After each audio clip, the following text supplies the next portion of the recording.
mentioned, I don't want them to sue me or go after my personal assets. And then I also want to stay within my budget, and I said that was about 20K. And then, the main process, what I'm gonna do is contact the manufacturers, and what they're gonna do is, I'm just gonna give them my formula, and they'll create it in their FDA approved lab.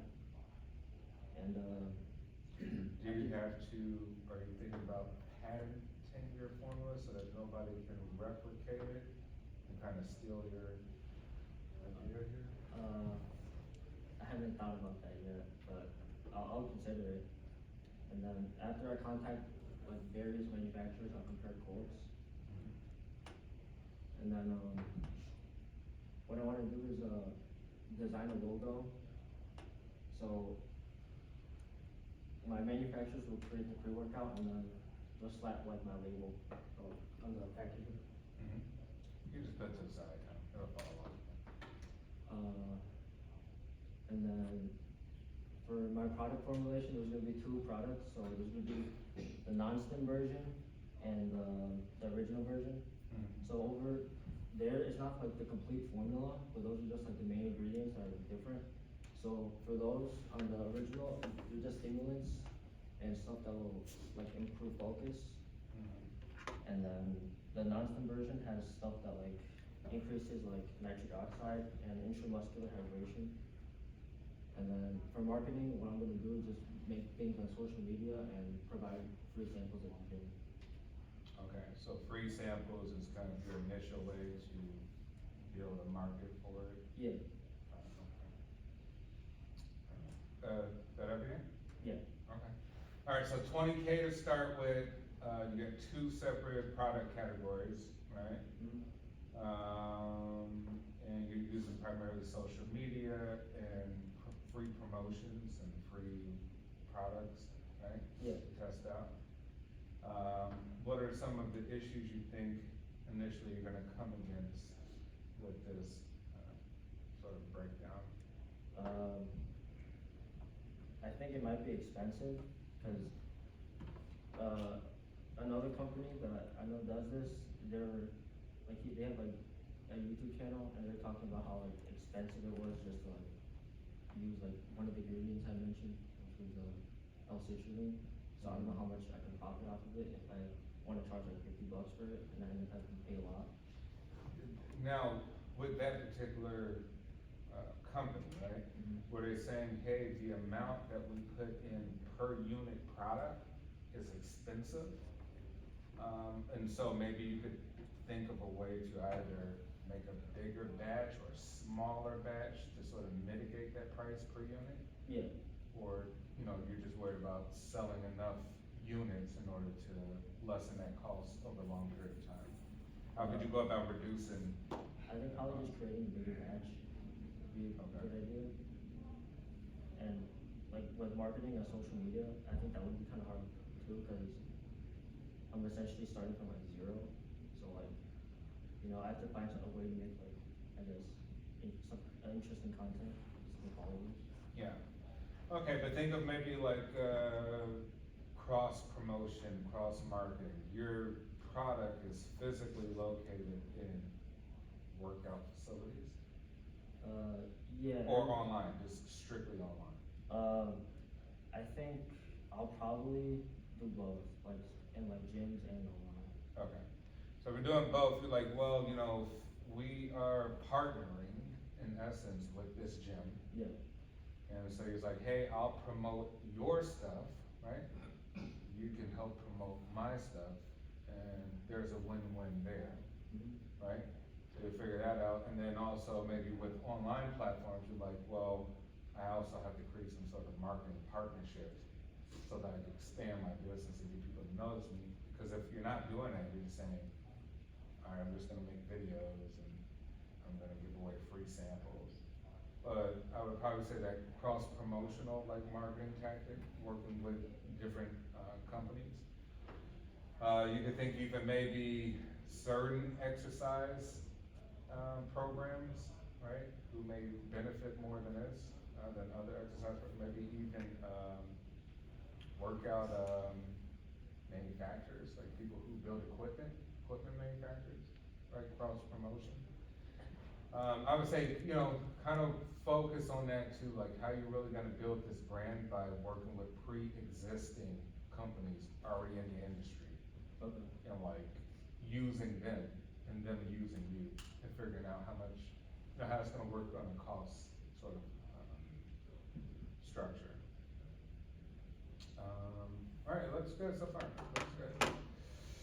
Good work. Any questions about that? Pre-workout. What you could do is because you talked about social media marketing, a lot of people follow like really big social media workout people that are on social media, the fitness influencers, that's the Yeah. word. Sending them samples to try, and then if they really like it, then they can market it on their larger platforms. Even just, talking to platforms that, the people that make the actual clothing, they end up promoting a lot of workout adjacent stuff, so partnering with existing influencers that help. Okay. Yeah, so think about that. You could say, hey, you know what, we're looking for influencers who work out that have huge followings, sending them the free samples, right? So like, whatever they post has you could calculate that exposure, right? You'd be like, all right, I got 1.5 million followers on IG, on TikTok, right? So you could calculate that there's a potential market to expose my product to 1.5 million people just from this girl, man, whatever, Yeah. right? And you can maybe do that for 5 people, right? Giving them the free product. And then you really kind of at least expose yourself, right? And then you can start measuring the number of clicks that come to your site based on that promotion alone with those individuals, right? So you kind of really start using the arithmetic to see like, hey, what is the effective rate here based on me using this sponsorship from this social media influencer, right? Instead of paying some really big celebrity who's gonna charge you 10, 20 grand just to post this stuff, right? So a lot of creative ways. Okay, who do we got next? Pest control. You want an email? I already emailed. Email it, okay. You emailed it today? No, Monday. Monday.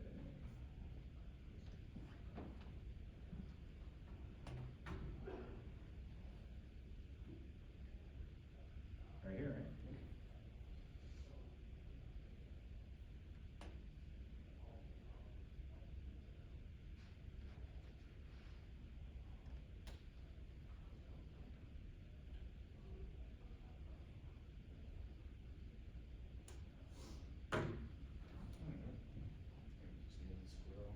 It's actually a touch screen.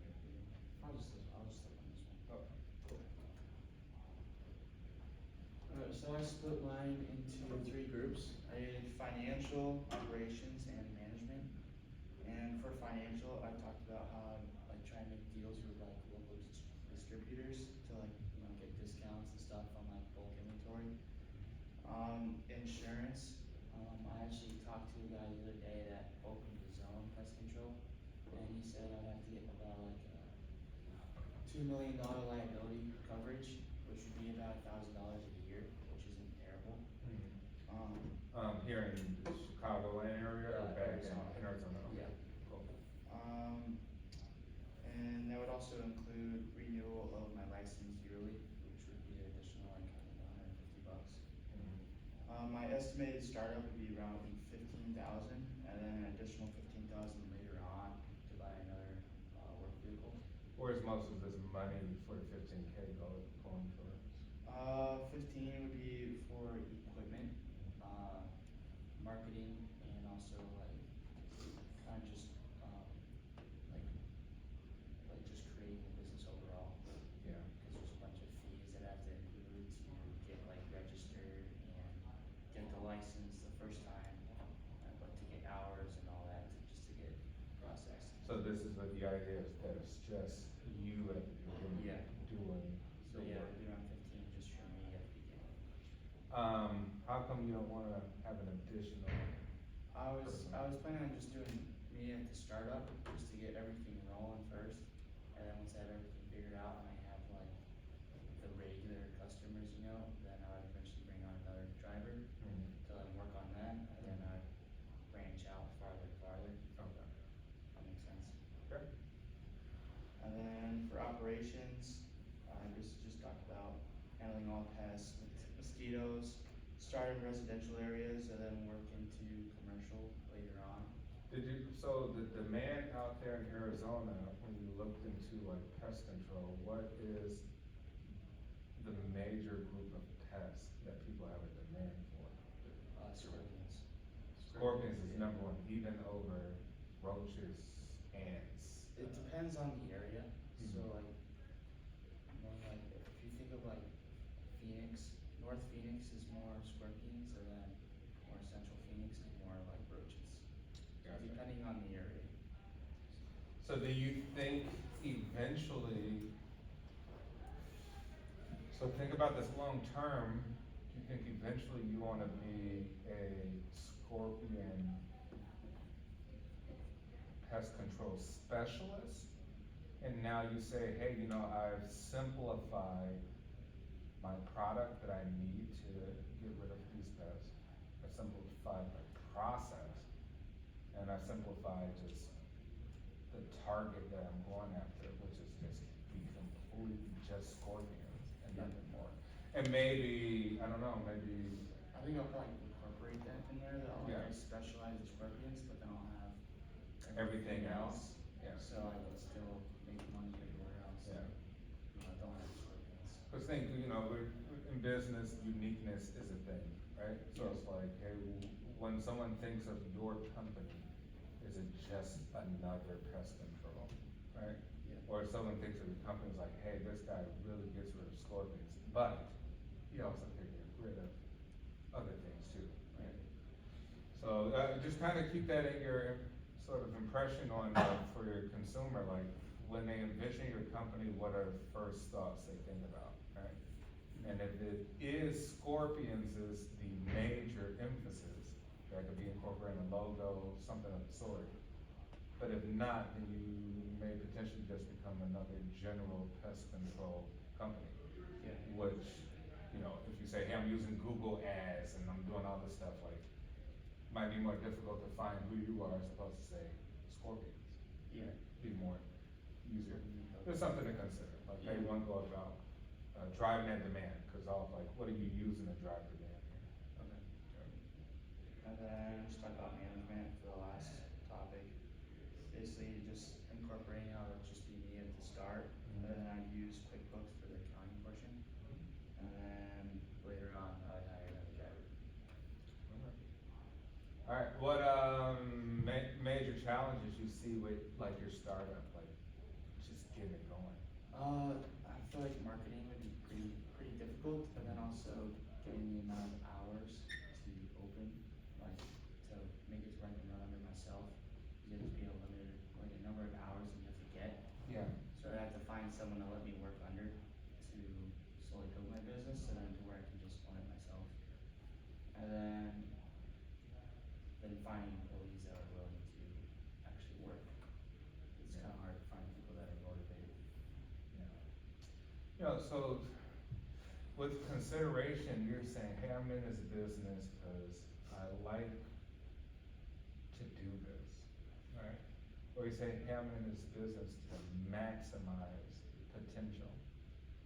And you say, you know what, it might be very laborious, a lot of work, if I gotta do the write-ups for the work, I gotta go get the equipment from the truck, I gotta focus on the marketing, I gotta come in and actually spray this place down and put all the traps where I'm gonna use. I gotta gas up, I gotta do this and worry about I'm the owner, I'm owner, operator, and worker. Right, and so we're saying process of stuff, like, you know, we really gotta stop and think about, like, is this process of me taking on all these duties going to lead to an effective outcome where I maximize the potential growth for this company?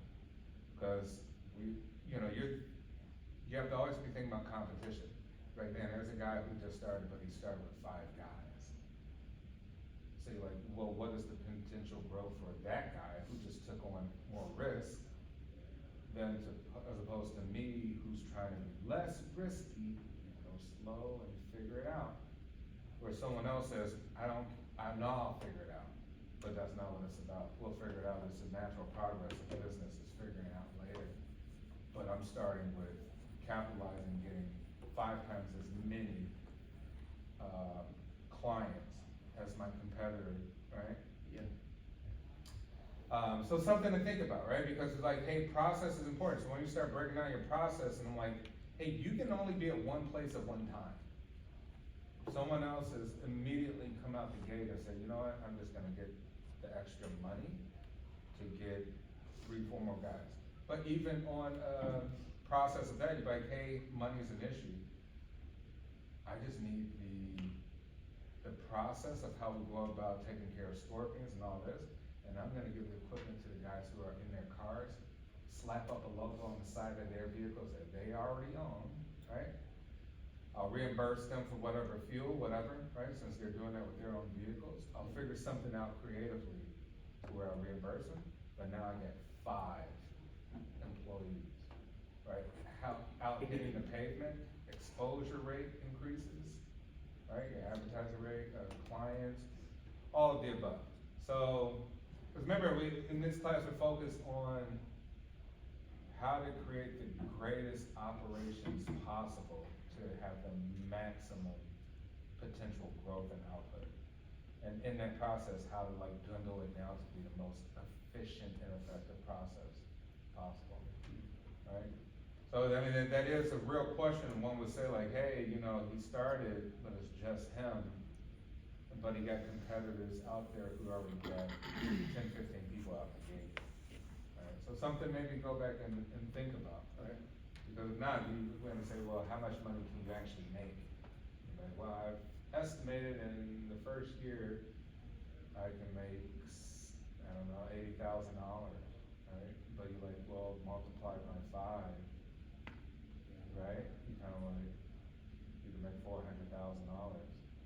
Be like, I'm only paying my employees whatever $20 an hour. I'm still making off with $200-some thousand in my first year net, right? Yeah. You're like, what's $200,000 being reinvested for year 2? Like, oh, well, $200,000 reinvested for year 2 might lead to $1.2 million for year 2 or 3. You get what I'm saying? So it's like, with that consideration of that multiplier effect, for all of you, you know, you're kind of saying, which is very typical. It's typical to only just think of yourself, and but usually that's how the businesses quickly fail. Because what it is those who take the most risk by having the most people, resources at the beginning, could care less about bankrupting their company. They could care less. They're like, yeah, okay, I'll start a new one. I won't pay the bank back. So what, I'll bankrupt the company, I won't. But I know that effectively out of the gate, I have the potential to maximize creating demand, right? And that demand will, in essence, be way more beneficial down the line than me struggling to keep up or even create a demand at the beginning, because it's just me. Yeah. It's always just me doing all the work. I'm working on QuickBooks and calculating things at the end of the day, looking at spreadsheets and orders and stuff like that. So it's something to really consider, like even our barbershops and, you know, all these other things, even, you know, the bakery is a little bit different because you have to have multiple employees, right?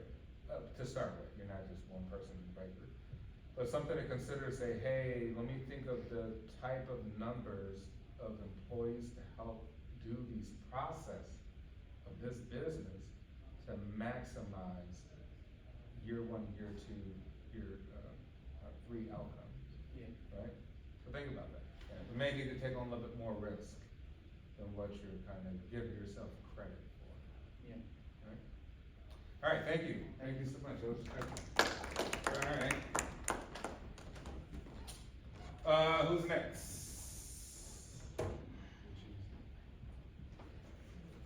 Yeah, just keep noticing.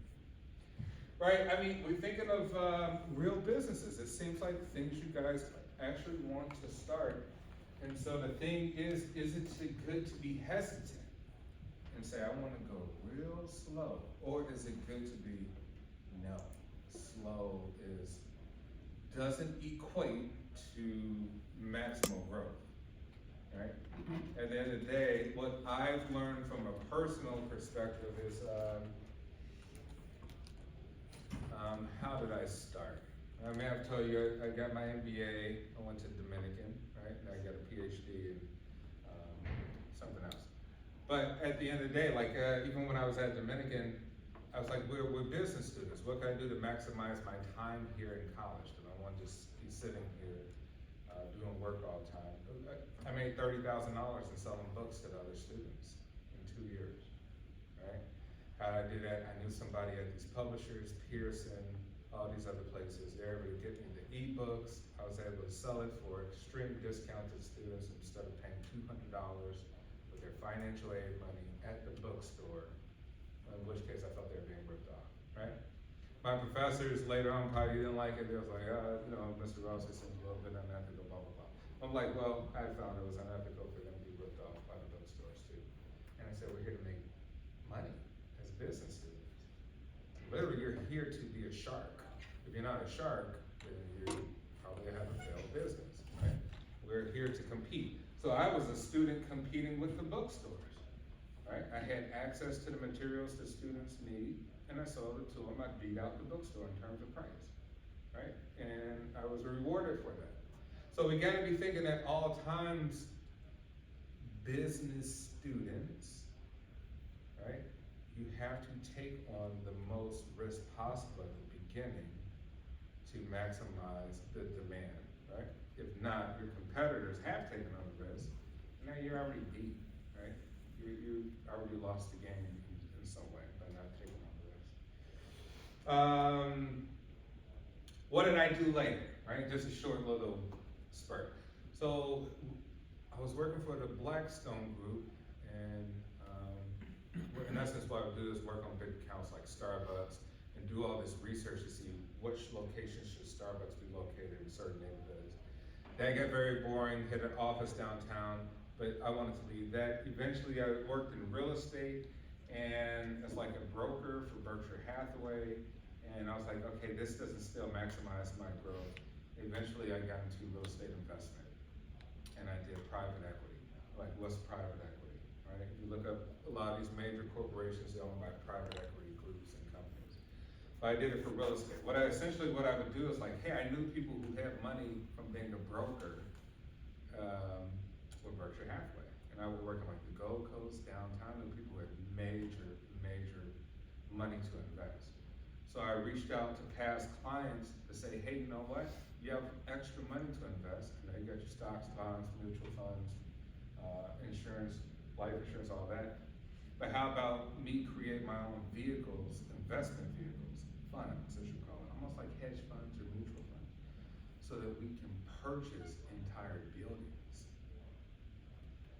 apartment buildings, large, 30-story, 40-story. So I first started smaller, maybe like 5-unit, 6-unit buildings. I'm like, I don't have the money. I had none, right? But these people do, and they know me and they trust me. So this could be a big risk, because we're talking millions of dollars being solicited from average wealthy individuals, creating a fund, putting it into these investments, and showing returns.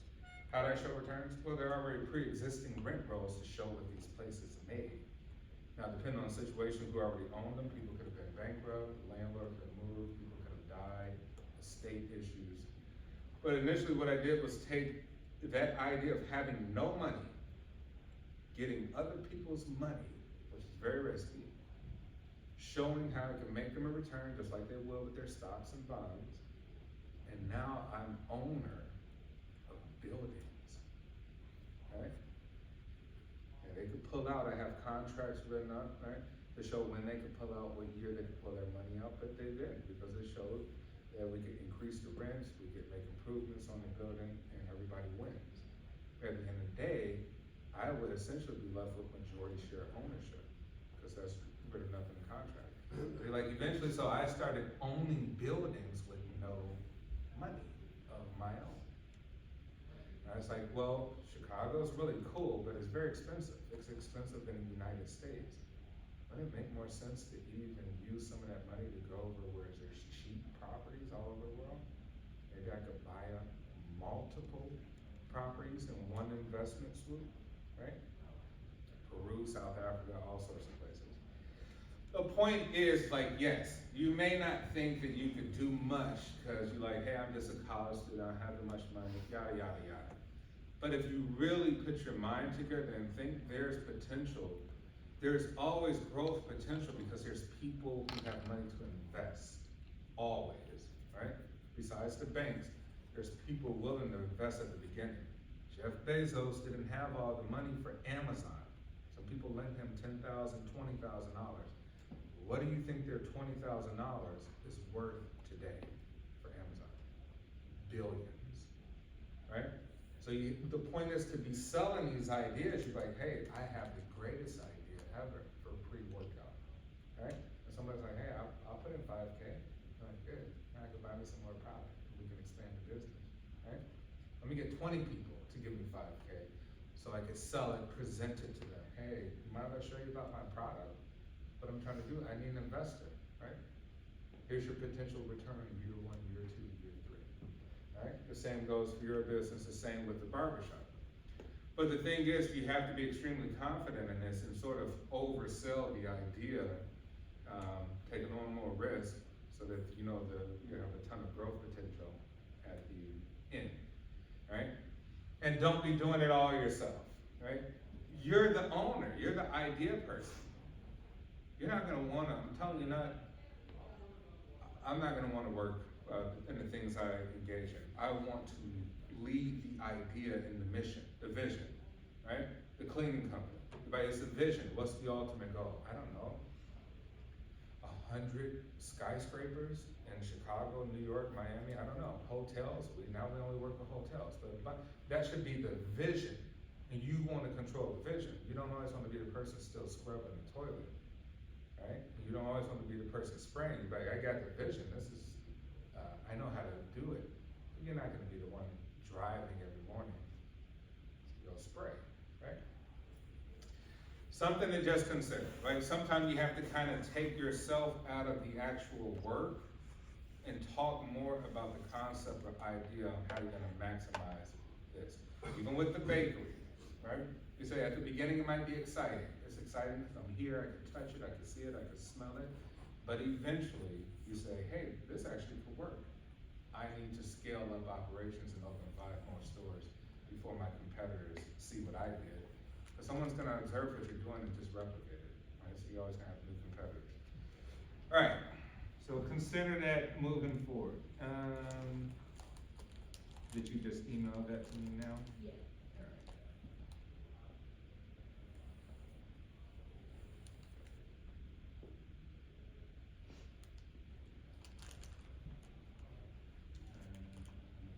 Mhm.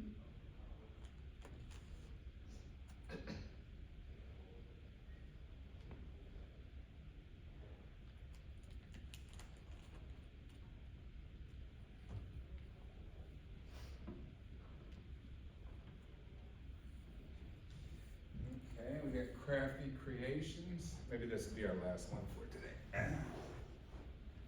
So I did my crafty creations and then I split it into 3 main categories. So I have website, so building the website, creating products, and then marketing and advertising. So for website creation, you do need a seller's permit to be able to sell anything online. So the first step would be getting that.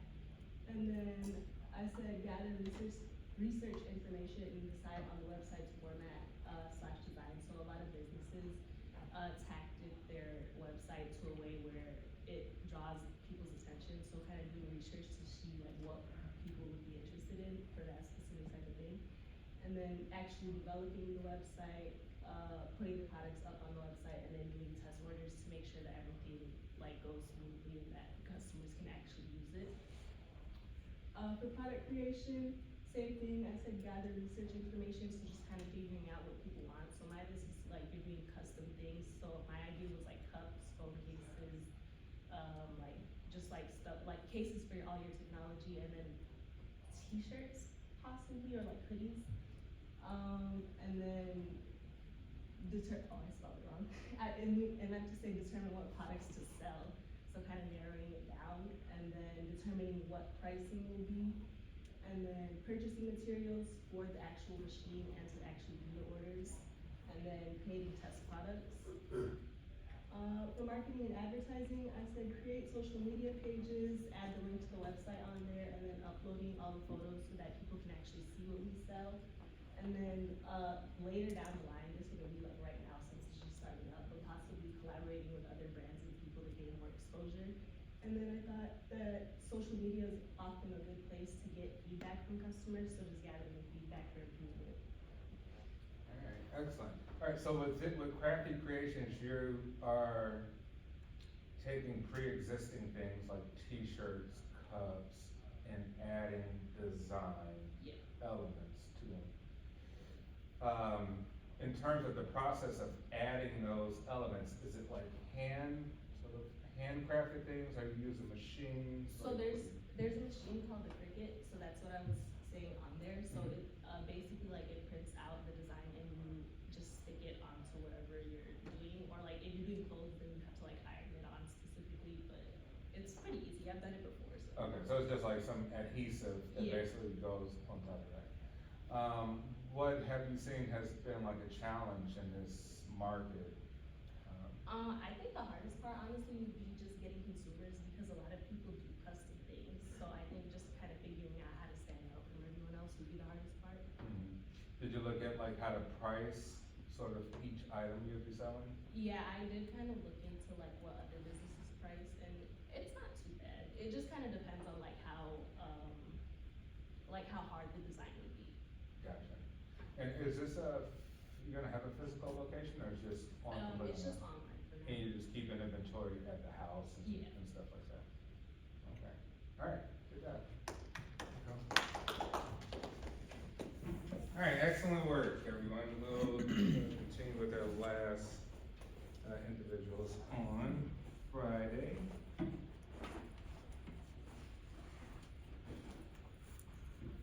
Alright, we're continuing on with lean systems. We're talking about continuous improvement, right? How do we improve over time? We looked at just-in-time systems, right?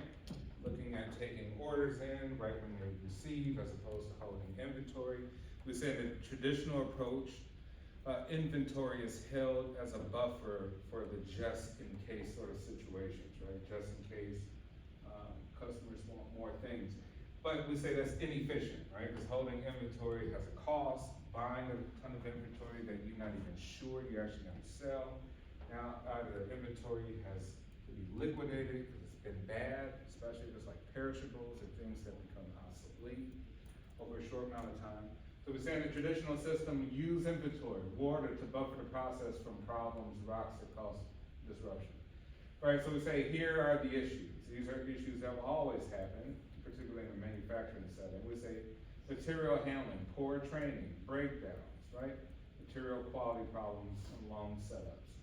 These are issues that any company will face in a process, particularly like manufacturing, but we can relate this even to like the service industry, right? So you're just creating water as a buffer to equal inventory there. We say, well, that's not really the best approach, right? So we say the role of inventory, traditional and just-in-time systems, the water and the rocks metaphor, just-in-time systems view inventory as waste, right? And work to lower inventory levels to expose and correct the problems. So we say we want to identify the problems at all times, not have a buffer in between trying to mask the problems, right? We want to expose the problems. So we say the problems are these rocks. Well, what should we do? Well, to eliminate the rocks, we need to smooth everything out, right? We say the peaks are the issues here. And if we're just adding water on top, we're masking the issue. So we want to go directly to material handling and say, well, what's the main issue with material handling? What can we do to sort of smoothen out this peak for material handling? Poor training, how can we improve that? Breakdowns, improve that. Material quality problems. Long setups. So we say these problems that arise must be corrected quickly, otherwise without decoupling inventory, the process will flounder. So we need to be thinking of how to address quickly these issues as they arise. I think we briefly touched on Kanban systems. We said that was an came about from the inventor, founder of Toyota. And with that, we're using sort of visual aids to help us to mitigate these issues. We can say, what visual aids? Anything that employees can see in the process to indicate that there's an issue or that another step has to be taken, right? And you think of different ways you could do that. You could do that electronically, you could do that with what they would call visual cards. We'll look at that. But think of how McDonald's runs super efficient. We say, well, how do they run efficient? Well, they have a POS system where someone takes the order, now they have the kiosk, and now they have the apps, right? And the app sends information to a visual aid, maybe a screen or monitor within McDonald's that alerts the employees that, hey, another order has come through, right? And maybe on that assembly line, we got somebody who is warming up the buns and the meat. We pass that over to the next person. That next person sees exactly what goes on that particular item, and they do that, right? So we say there's visual systems there always to inform us on what to do next, right? Either we need to add something, delete something, replace something, something of the sort. All right, so we say close supplier ties is one. Close supplier ties is one consideration in Lean system, right? So you want to have really good ties with your suppliers. And we say small sizes are better than large, right? Because we say large sizes equal more inventory. Small sizes less inventory, which is more lean. So we say a lot is the quantity of items that are processed together in single-digit setup, the goal of having a setup time of less than 10 minutes, right? And we could think of any kind of setup time. Here, I think they're more attributing to manufacturing, right? So setup time for machines in order to create some sort of product. How long does it take to set up? Could you get that down to single digits, right? As opposed to double digits, but 10 minutes.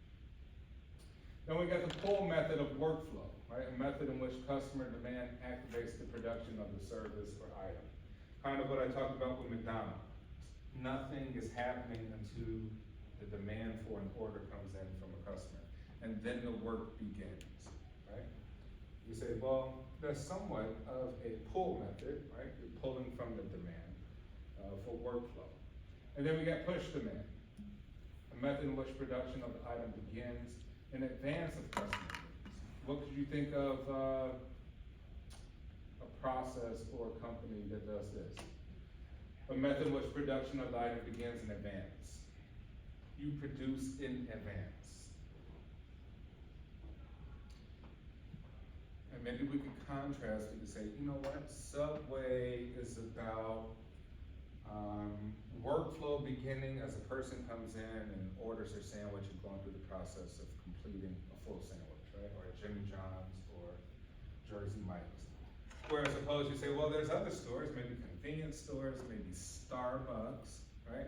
Where it's already pre-packaged. So you say, who has the better system for sandwiches? Whose system is better, right? I don't know. Right? We say, well, Subway, I think at one time hit most stores on planet Earth. I think more than McDonald's. So we see that Subway has a very high demand, so maybe that just in time, the sort of pull method might be a little bit better, right? It depends on the particular market. Or you say, well, Starbucks doesn't really correlate because their emphasis is coffee, not sandwiches, right? But something to consider, right? Whether you're gonna push, have it already ready in advance, or you're gonna start activating production of the service or item as it comes in. And then we got Jidoka, which is quality at the source. We call this automatically stopping the process when something is wrong, and then fixing the problems on the line itself as they occur, right? We say, hey, we identify something wrong along the assembly line, we take care of it there, we have people in place that can repair the machines very quickly, right? We already have maybe some redundancies built in if something fails. We have products ready to sort of get things back on track, such as oil, gears, screws, bolts, whatever is needed at the source.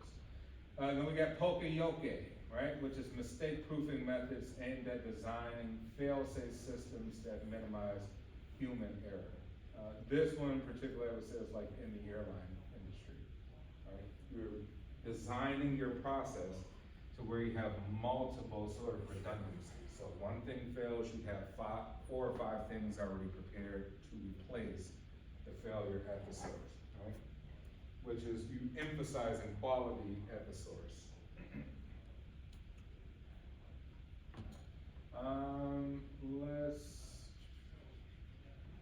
All right, and then we got flexible workforce and the 5S practices, right? We say our 5S practices for total productive maintenance is, let's say here we talk about sorting things, right? Straightening up things. We could think of any kind of retail location. Sorting your items, think of like a clothing store. Straightening your items, right? Shining up your workstations. You could think of maybe like coffee shops, right? Standardizing things, and this is how you sustain. This seems to be very simple, right? Organizing things makes it easier to pull them and get them out to where they need to be. Straightening up things is part of organization. Keeping your workstations very clean, so it's prepared to be service. Standardizing things, making them practical, and 5 is that last sustaining feature on how you sort of maintain this total productive maintenance. All right, we'll look more at, what time is it? 50. Okay. We'll look more at the 5 best practices on Friday. Go through that with some other presentations. All right, everyone.